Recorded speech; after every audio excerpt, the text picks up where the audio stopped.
Jade, speaking of bull rushing, I don't know if you saw the clip came out of Mark Gastineau kind of confronting Brett Favre, saying he took a fall, I guess, giving Michael Strahan his sack record. Is this something that you pass rushers do? Are you like, verbally assaulting people that you feel like gave up easy sacks to other people? And before you answer that question, because we have not chatted about this yet on the program, we should give full context for the situation. Mark Gastineau was at a collectibles or an autograph session that wasn't open to the public. It seemed to be behind the scenes.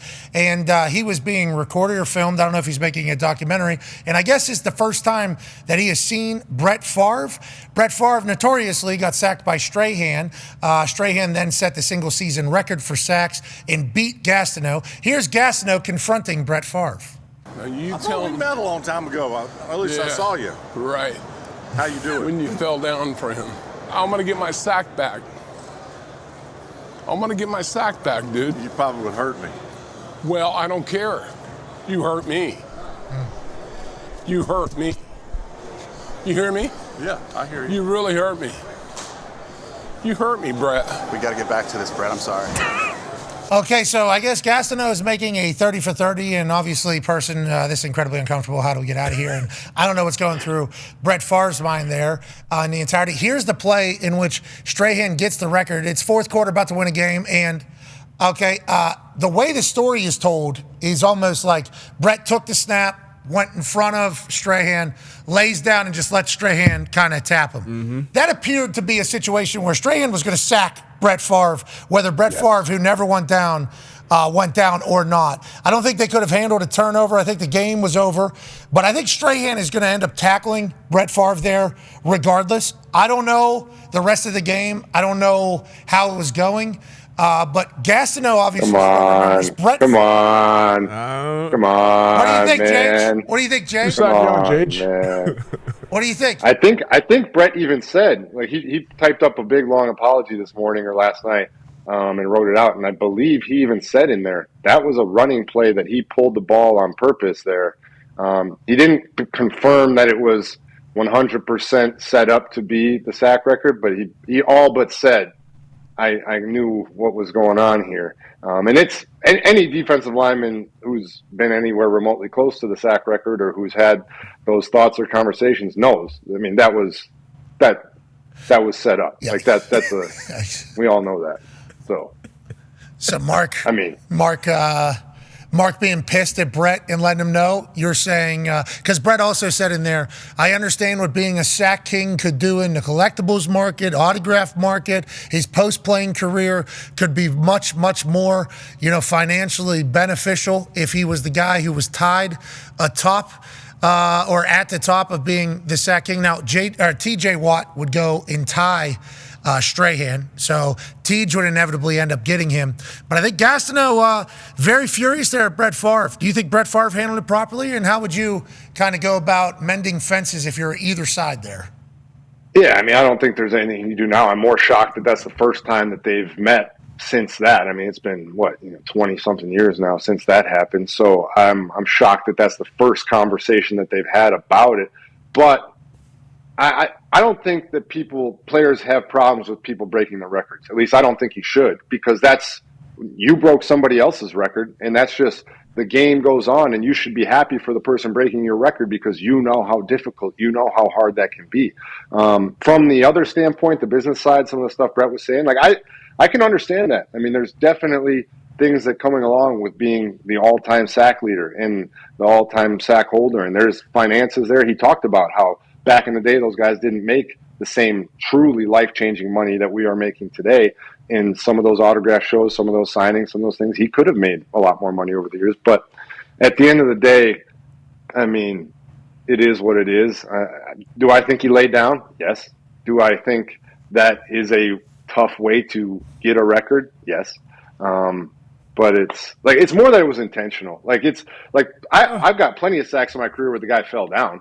But when you kind of know that you're setting up a guy for that, it is a little different. Yeah, I can see how Gastineau's pissed. I can see that entire thing.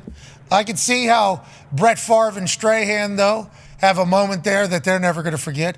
And I think there's a chance now. I think Gastineau has what they say. Like dementia and Parkinson's, and like he's in bad shape. And Brett Favre also Has Parkinson's. So you got what if they did just get into a fist fight there? That'd be nuts. Favre dummies him. Well, if they get into a fist fight. I think so too. But like the Favre going, you could hurt me. I think Favre did think like, oh, there's about to be a real, because he goes for the handshake and there's nobody on either side. Gastineau doesn't even know it. Hey, I think we've met. Pissed. Okay. When he said, "I'm getting my sack back," I'm like, obviously figurative, but like, pause. I think Brett for a second was like, he's going to sack me right here. Huh? I wonder if Brett thought like, oh, we're fist fighting. I think we're like right. He had to think he was joking at first. I think Brett had to. I'm not sure. It was a good play. It was a good play to go with the joke back, like, "Oh, you're going to hurt me," and then it just gave him more fuel. How about it? When they leave too, Favre's backing up, like watching him. He's not backing up, just turning around to walk away. Yeah, this guy's a wacko. What? That's what Favre's thinking. This guy's a wacko. We're at a freaking autograph show. He's coming up trying to get into a fight with me. Like, that's the only thing. I mean, I get where JJ's coming from, because as a Packers fan, too, like, that was the conversation. Like, Favre laid down for this guy, let him have the record. But to come back and do the whole, like, it's not like in the moment Favre was like, you know what? Fuck Mark Gastineau. I'm going to lay down right here and give this to Strahan. So the whole, like, the career, like how I mean, maybe. But I don't think it was malicious towards Mark Gastineau whatsoever. I think Brett and Strahan were very good friends, and he was like doing his friend a solid. So I don't think there was bad intent. But I can absolutely see how you'd be like, that'd be like a DB letting Calvin Johnson or somebody catch a touchdown uncontested to break a record. You're like, okay, is that actually a record? That's like at the end of games or seasons when somebody needs like 4 more catches to get to a certain mile marker, and wide receivers are lining up at running back, and we got a swing pass. All right, swing pass. It's like, if it's for contractual reasons to hit escalators, cool. If it's to keep a like historic streak going, I think there is always like a like, did it actually happen? If we're kind of like making it, those kind of lines. Whenever it comes to being the greatest of all time, I assume Gastineau had some real pent up anger there for a long time. It sounded like it. It's different if it's teammates. Like if you're forcing somebody, 4 or 5 catches, but if it's an opponent, like if it's a pitcher and they just throw a fat one right down the middle to break a home run record, or it's a DB, like you said, give up a touchdown. That's okay. Now you feel a little different, because now you're not, respecting the game, and you had to bust your ass to get to whatever this record was. Teammates, coaches, hey, you need 4 more yards to get this, incentive or whatever. That's awesome. But as an opponent, you're always kind of like, so yeah, I definitely get it from Gastineau. And that's for sure. That's a perfect point, DB, because I have no problem with your own teammates running TE stunts, ET stunts, like your teammates telling you, hey, you pass rush, you get in them all game long. I don't care if you play the run. Go get that record. No problem with any of that. Like you said, it's just the opponent helping you out that makes it a little different. A tackle going, hey. Yeah, inside this time. What's this guy doing with his head? Oh, wow. Good for you. You're welcome. Treasonous traitor. Gastineau's pissed. Favre keeps running. Can't get it back. Killed. Can't bring it back. Brett Favre, if he keeps running, but they're saying it was supposed to be a run play, which I didn't know, and he pulled it himself to get out there to him. So, like, he was supposed to hand that ball off. We're going to run the clock out here. We're up 10. Which, technically, if there's no receiver out in a route in today's world, they don't give you a sack for that. Like, if there's no receivers running routes, you don't get a sack for a run play turned into a pass. Rules different then, of course, naturally. There was nobody running a route or anything. That wasn't just minus rush yards. I don't know. I'm not 100% sure. No one Favre, too. I don't know. Favre might have been like, you know what? I might try to throw a 60-yard touchdown here. Like, that is the type of guy he was. Him taking a snap, he might be telling the backside tight end, like, hey. Exactly. Yeah, just go. I'm going to throw another one. Yeah, here. we're going to sneak one by these guys.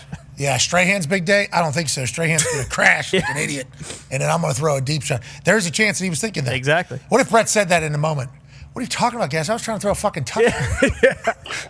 Trying to win an MVP. What do you think this is? Yeah, right. I mean, I said I fell down because I was trying to be a nice guy. He definitely didn't say in the moment, like, I didn't lay down. He did not deny the fact that he did it. We understand that they're both dealing with things mentally as you get older and physically as you get older. I would like to go on the record as stating, I think Brett Favre wins the fight at this moment. if they were to fight. I would just like to let. Dude, I'm gonna be honest here. I gotta be honest here. I thought that you got told by somebody in your ear, like, "Hey, you can't do mental health stuff. Like, you got to go apologize." I was waiting for like an apology or like a mental health moment there, and you just took it, pop in your ear. took it to a You think Zito or Foxy or Nick in the back are like, "Hey, you're gonna have to apologize. You're gonna have to apologize." It's like, what do you? I don't know, but I was ready for like mental health's not something to joke about. No, it is not. By the way, mental health is not something to joke fight. about. It is very, very serious. So, but with their illnesses that they have, both attacking their brain and their bodies, because they're older, we have to take that for what it is. If they were to physically fight each other, I've seen Brett Favre. I was gonna say his forearms. Yeah. He's pretty jacked in that. I don't know when that was filmed. When was that filmed? I don't know if that's super recent, but Brett's pretty jacked. Like Gastineau, we understand why you're mad. As we talk through it, I think we're all kind of like, all right, we can see why you would certainly be upset. But I don't. That was in 2023. I don't think you want to tango with Brett Favre. No, Brett still got it. Well, you saw his. Did you see his arm? Brett is 55 years old currently, and Gastineau is 68. Yeah, so he's got a 13-year head start, and also I don't know if Gastineau is hitting the weights as much as Brett Favre has. That's right. Brett Favre is. He might be at peak physical condition whenever we saw him at that golf tournament. Yeah. You're talking about calves, just his forearms so big. He had a 3-wood like 340 or something. Yeah. I mean, it was just like unbelievable watching. He looked like Popeye. He did. He looked like he had a gray beard. He looked like actual Popeye. And just Gastineau needs to know that next time. Yeah. Brett, I don't know if Brett Favre's throwing any punches these days. I think he's past that. But if he thought there for a second, he has to. I mean, I think Gastineau could eat about 20 of them before he drops. You think Brett Favre is Favre punch? I mean, he puts that copper fit elbow sleeve on with the Wranglers. Damn, good point. I mean, it's game over. We'd like to see those two working out, though. Sorry that happened to you, Gastineau. Also, we just learned some more information. Mark Gastineau went on to become a professional boxer after his football career. Yeah. Hold the phone. Okay. Hold the From phone. 1991 to 96. Hold the phone. 15 wins, 2 losses, and 1 no contest. So he's 60 what now? 8? That was in 91? 1-9 by knockout. So what's that, 33 years ago? So he's in his 30s? He was boxing? Only takes one. Yeah, but he's got the slide, too. If he's got that. He knows where the button is. Yeah, if he's doing one of these and Brett's just like, what do you want? And he's... Favre ain't no spring chicken either. That man can eat a punch. Yeah, you're right. He's done that. Yeah. In the past. Has he taken any boxing? I assume. Probably. He's a tough son of a bitch. Karate, at least. Yeah. Taekwondo, maybe. Brett Favre's taking karate at least one time. The art. What's so funny? Why is everybody laughing? You don't Just think Brett Favre's karate. taking Just saying karate. I want to see Brett in karate class. Imagine The Brett dojo. in the gi. Dude, him, boom, through the wood. Yep. He would be able to do that, no problem. Yeah. Remember, and I've said this before, back in the day, if you had a friend that knew karate and you guys were out and about, you were good. Now that is nothing. Nah, it doesn't matter anymore. Karate is nothing. Jiu-jitsu. One of those little ears shows up. It's like karate. We ain't got it. Now there is some. One of those ears.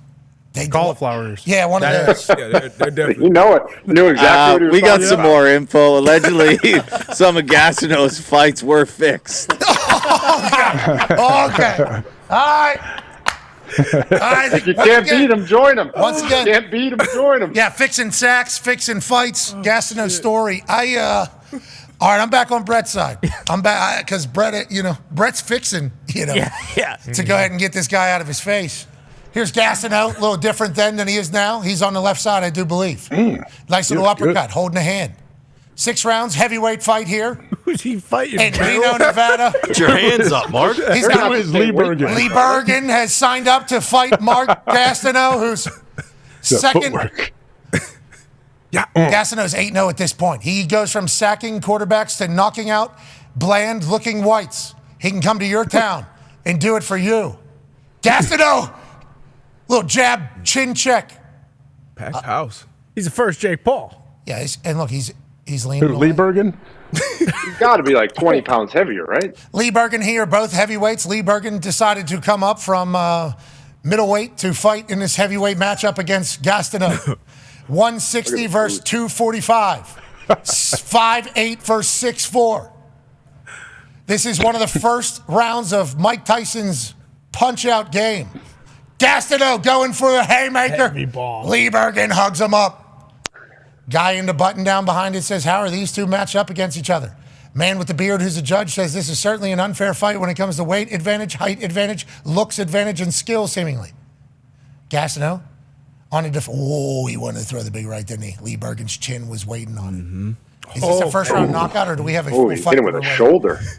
Okay, if this is nowhere near ending, we are done. Just go the distance. We do watch the whole thing here. What are we doing here? Gastineau, we're sorry that happened to you, dude. Sorry that happened to you. Sorry. Brett wasn't thinking of you at all whenever it all happened. No. But Brett is thinking about you now. He's in there on the Yeah. How would you explain that clip to somebody that doesn't know football when he says, I want my sack back? I don't know. Because he would everyone doesn't know what football is. He would be second, right? He would be second. Oh. Ladies and gentlemen, let's go. Scroll back. Scroll back. Jeez. Scroll back. All right, here we go. 38 seconds left in round one. Liebergen seems to be tired. He's a little bit wobbly. He's on his heels, more so than his toes, trying to find his way to the bell. Gastineau on the button. Right hand, left hand, humps him out of the ring. This one's over. TKO for Gastineau. That boy Mark.